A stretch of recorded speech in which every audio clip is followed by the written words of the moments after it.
નમસ્કાર, સત્યમેવ જયતે લાઈવ ન્યૂઝમાં આપનું સ્વાગત છે। વડોદરાના આજવા રોડ વિસ્તારમાં આવેલા લીલાબા નગરમાં જૂના વિવાદે ફરી ઉગ્ર સ્વરૂપ ધારણ કર્યું છે।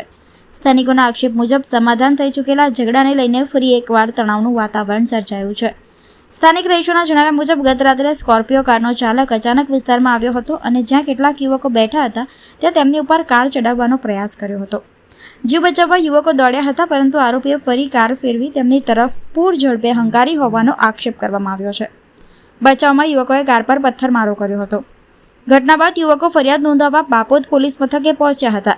જોકે સ્થાનિકોનો આક્ષેપ છે કે પોલીસે ફરિયાદ લેવાના બદલે તેમને જ પોલીસ મથકે બેસાડી દીધા હતા।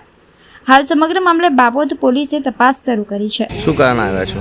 એ અમારા છોકરાઓ જોડે અગાઉ પહેલાં બબાલ થયેલી, એ બબાલની અંદર અમારા સમાજ વિષયમાં ખરાબ શબ્દ બોલેલા, એના માટે કંકાસ થયેલો અને પોલીસ ફરિયાદી બી થયેલી, જેથી બાપોદ પોલીસમાં આવી અને ફરિયાદી નોંધેલી બે પક્ષની, અને પછી એના પછી કોમ્પ્રો કરી નાખેલો, જેથી પછી કરીને જે છોકરો સ્કોર્પિયોવાળો છે વારે ઘડીએ છોકરાઓને ધમક્યો અને એવું તેવું બધું હાલવા માટે આવતો હતો, અને આજે બી એકદમ ઓછી તેનો આવી ગયો અને આ છોકરાઓ જ્યાં બેસે છે ત્યાં આગળ આવી એને સ્કોર્પિયો ચડાવતો, જેથી કરીને એ લોકો સ્કોર્પિયો પાછી આગળ જતી રહી તો છોકરાઓએ કંઈ એમના બચાવ માટે કંઈ પથ્થર માર્યો હશે।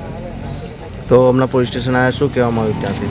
એ અમારા છોકરા જે ફરિયાદી કરવા આવ્યા તો અમારા છોકરાઓને એ લોકોએ અંદર બેસાડી દીધા।